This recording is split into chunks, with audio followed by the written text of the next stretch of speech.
어느덧 10월도 중순에 접어들고 있습니다. 연말이 다가오고 있는 시점, 앞서서 코스닥 시장에 대해서 알아보면서 전반적인 시장에서 코스피가 선전을 하고 있는, 물론 여러 가지 이유가 있겠지만 그중에 하나가 연말을 앞두고 배당주에 많은 관심을 갖기 때문인 것도 있다라는 말씀을 드렸는데, 연말을 앞두고 그렇다면 전체적으로는 어떤 투자 전략을 세워야 하는지 도움 말씀 들어보도록 하겠습니다. 유동원 투자 컬럼니스트 모셨습니다. 어서 오세요. 안녕하십니까? 네, 그동안 저희 방송에 출연을 해오시면서 네. 시장에 대해서 상당히 긍정적인 전망을 해주셨거든요. 네. 긍정적으로 전망을 하신다면 연말까지를 기준으로 보자면 어디를 가장 유망한 투자처로 생각하세요? 네, 전 세계적으로 뭐 4분기가 저 생각에는 강하게 좀 끝날 거라 생각하고 네. 있습니다. 따라서 그만큼 좋은 투자 전략을 세워야지 되겠고요. 제 초점은 항상 한국뿐만이 아니라 글로벌 재테크나 뭐 글로벌 투자 전략 자산 배분에 있습니다. 네. 그래서 여기에서 가장 좋아 보이는 투자처로 판단을 한다면 아무래도 이머징 마켓 투자가 좋지 않을까 이렇게 생각을 하고 있습니다. 지난주에 짚어봤던 글렌코어나 브라질을 네. 다시 한번 좀 들여다보면은 원자재 최대 기업인 글렌코어가 바닥 대비해서 말씀하신 대로 그때 거의 뭐 급등을 해서 88% 정도 상승을 했다가 예. 어제는 좀 조정을 받고 지금 현재 한 70% 정도 상승한 상황입니다. 네. 그리고 브라질도 지난 2주 동안에 거의 급등을 해서 79%까지 상승을 했다가 ETF가 지금은 또 어제 큰 폭 하락을 해서 예. 전체적인 상승은 한 50% 정도 상승하는 모습을 보여주고 있습니다. 전반적으로 글로벌 증시가 지금 4분기에 넘어오면서 어느 정도 괜찮아 보이고 있지만, 물론 뭐 어제는 중국의 수출 지표가 좋게 나오지 않았기 때문에 그렇죠. 어떤 조정 양상이 보였지만 어쨌든 미국 시장만 놓고 보더라도 지금 선거가 내내 있기 때문에 그 전해에 S&P가 마이너스로 끝나는 확률은 거의 없습니다. 그리고 추가적으로 뭐 8월달, 9월달에 하락을 하고 나서 10월달에 상승을 하는 모습을 보였다면 네. 보통 연말까지는 계속 상승을 하면서 끝을 내는 것이 대부분의 해였던 것 같습니다. 이 중에서 4분기 아까도 말씀드렸지만 가장 초점을 맞춰야 되는 부분이 아무래도 이머징 마켓 투자, 신흥국 투자가 되겠습니다. 지난 8월달, 9월달은 뭐 항상 얘기가 나왔던 부분이 달러 캐리 청산. 그래서 신흥국 시장에서 자금이 빠져나오고, 그렇죠. 그러면서 환율이 급등을 하고, 그리고 주식시장은 빠지고 금리는 올라가고, 이런 모습을 전반적으로 보였던 것이 지난 8월, 9월 달이었다. 네. 그렇지만 벤 버냉키 의장이 발언했던 내용을 들여다보고 또 제가 생각했던 내용을 들여다보면 아무래도 달러 강세가 계속될 수는 없다는 말씀을 드리고요. 벤 버냉키 전 연준 회장이 말했던 내용을 들여다보시면은 지난 5일 날 미국 경제가 1% 금리 인상을 견뎌낼 수 있을지 의문이다는 말을 네. 했었고요. 여기에 금리 인상을 서두르면 안 된다는 조언을 했었습니다. 미국의 물가 상승률이 너무 낮고 이제 겨우 완전 고용이 시작된 상황에서 네. 금리를 급격하게 올리는 정책은 필요 없고 오히려 계속적으로 완화적인 정책을 펴야 된다, 이런 얘기를 했고요. 2%의 물가 상승률이 달성하기 전까지 계속적으로 푸는 통화 정책을 써야 된다. 네. 이렇게 말을 하고 있습니다. 제 개인적인 의견도 전에 말씀드렸지만 그렇죠. 2017년 말까지 아무리 금리를 많이 올린다 하더라도 한 1.5% 정도까지밖에 못 올릴 것이다. 이렇게 되면 신흥국 시장에서 향후 유동성 문제가 계속적으로 나타나기는 어렵다는 말씀을 드리겠습니다. 어느 정도 유동성이 계속적으로 풍부해 보일 것이라고 생각이 되고요. 앞으로 2년 동안에 달러 강세가 일어나기는 조금 어려울 것이다, 이런 말씀을 드리고 있습니다. 그리고 이머징 마켓에 대해서 조금 장기적인 관점에서 큰 그림을 봐야 되는 부분이 하나가 네. 있는데, 그게 뭐냐면 유로 모니터 인터내셔널에서 따르면 이머징 마켓의 인구를 놓고 보시면 지금 전 세계 인구의 30세 이하가 한 85% 지금 살고 있는데, 네. 이게 아마 15년 뒤에는 거의 90% 올라간다. 좀 더 세분화를 시키면은 지금 중산층이 현재는 이머징 마켓에 20%밖에 안 살고 있는데 앞으로 15년 뒤에는 75%나 될 것이다. 상당히 많이 늘어나는 것이죠. 이렇게 되면 중산층이 커진다는 것은 무슨 말이냐면 그 국가의 소비나 투자, 그리고 뭐 주택, 개발 뭐 이런 것들이 굉장히 활발할 것이고, 전체적인 국가의 경제 성장률이 당연히 선진국보다는 훨씬 높을 수밖에 없다. 그렇죠. 이런 말씀을 드립니다. 그리고 전에도 한번 짚어드렸는 것 같은데 이런 국가들의 지금 현재 부채 비율은 상당히 낮다는 거죠. 그래서 향후 3개월 내지 6개월 동안에는 쌍바닥을 만들고 나서 이머징 마켓 신흥국 증시가 계속적으로 상승을 하는 그런 모습이 나오지 않을까. 그리고 또 장기적으로 보더라도 달러 캐리 청산이나 달러 강세 추세가 계속적으로 되기는 어려울 수 있기 때문에 적절한 투자처가 아닐까 이렇게 생각하고 있습니다. 네, 사실 금리 인상에 따라서 이머징 마켓에서 자금이 많이 유출될 것이다라는 우려감이 나왔을 때도 이머징 마켓 내에서 우리 시장은 선전할 것이다라는 긍정적인 전망들이 나왔잖아요. 네. 이러한 우려감이 좀 줄어든다면 우리 시장에 대한 전망이 더욱더 밝아질 수밖에 없을 텐데 네. 국내 시장에 대해서는 구체적으로 어떻게 전망을 하세요? 네, 연말까지 장이 괜찮을 거다 말씀을 네. 드리고 있고요. 그렇죠. 네. 아무래도 이제 미국과 중국의 경기 회복이 나타난다면 당연히 이제 한국은 가장 큰 수혜를 볼 거라 보고 있습니다. 여기에 있어서 투자를 할 때는 아무래도 가치주와 성장주를 적절한 배합을 해서 투자를 해야 된다고 말씀을 드리고 있고요.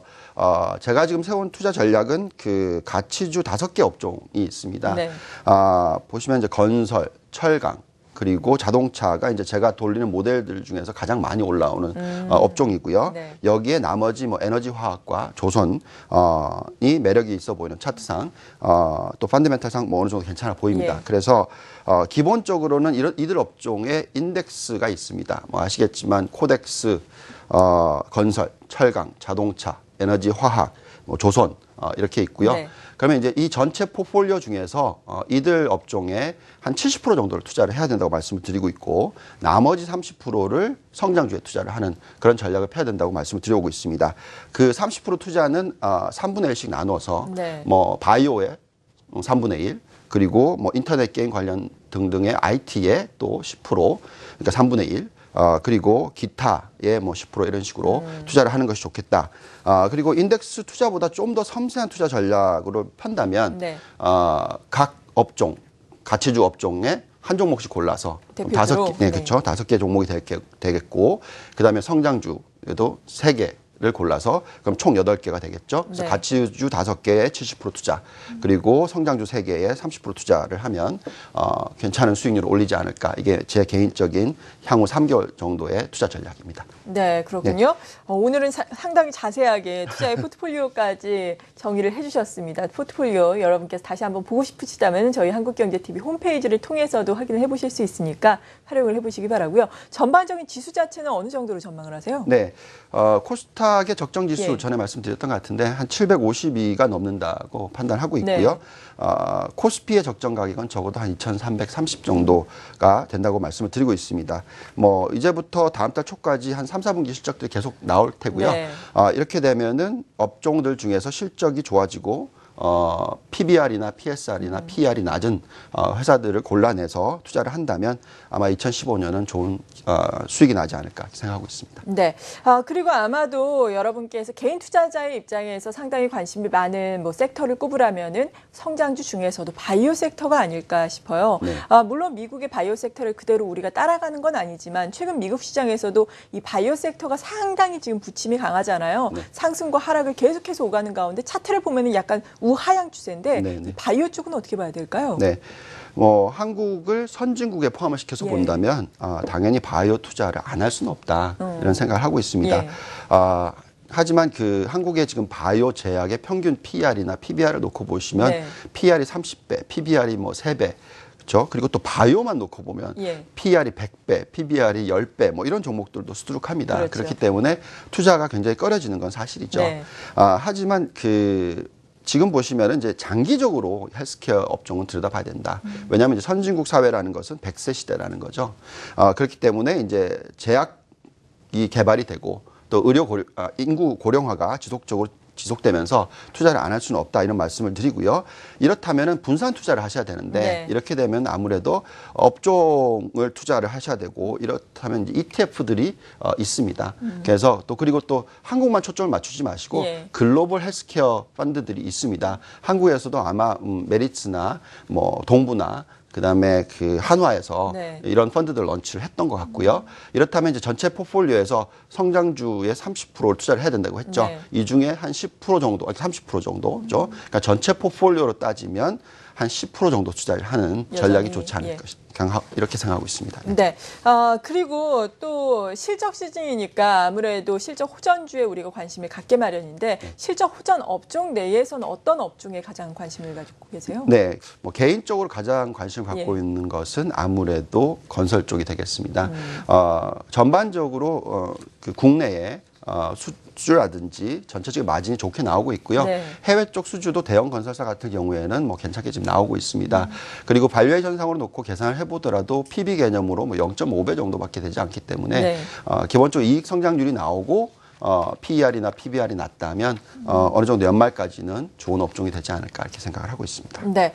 그리고 또 시장에서 뭐 큰 그림으로 보자면은 주요 이슈 가운데 하나가 중국 아니겠습니까? 네. 어제 같은 경우에는 수출입 지표가 부진하게 나왔음에도 불구하고 중국의 또 상하이 종합지수 자체 같은 경우에는 좀 선전을 하면서 마감을 했고 그런데 또 유럽과 미국은 이 탓을 하면서 우리가 그래서 빠진 요인 중에 하나다라고 이야기를 하고 있지 않습니까? 네.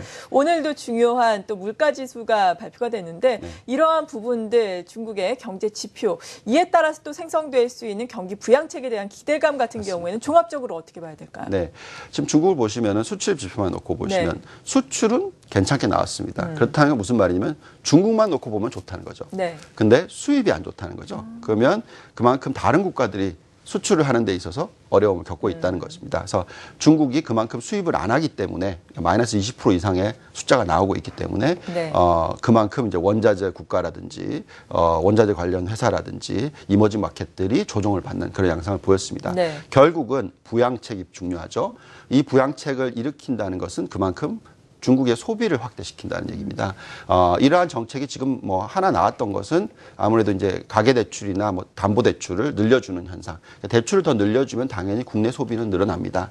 이렇게 되면서 만약에 향후 데이터 중에서 수입 증가율이 마이너스에서 플러스로 전환을 한다면 그때가 되면 이머징 마켓은 굉장히 큰 폭 상승을 할 수 있는 모습이 나올 것이다. 네. 아직까지는 지금 데이터들이 만족스럽지 못하다는 것을 말씀을 드리고요. 10몇 % 마이너스죠? 네, 그렇죠.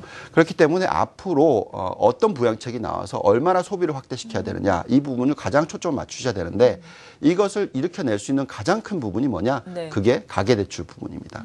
그래서 지금 중국의 가계는 굉장히 튼튼하다. 뭐 저축률이 50% 이상이고 계속적으로 임금은 상승을 했고 근데 소비는 그렇게 크게 늘리지 않고 있다는 부분이죠. 이 부분이 크게 확대가 되려면 아무래도 정부가 정책적으로 부양을 해서 우리나라가 2000년도에 썼던 가계부채 증가를 시키는 그런 전략이 나온다면 아마도 수입도 플러스 전환을 하고 그리고 전반적으로 중국으로 수출하는 국가들의 증시도 상승하는 그런 모습이 되지 않을까 생각하고 있습니다. 네, 정부의 가계 부채를 또 우리나라는 반대로 또 증가를 시킬 수 있는 정책들이 중국에서는 나와줘야 하고 이에 따라서 수입이 플러스로 전환을 해야 또 중국이 상당히 긍정적인 모멘텀을 받을 수 있을 것이다라고 정리를 해보면 되겠군요.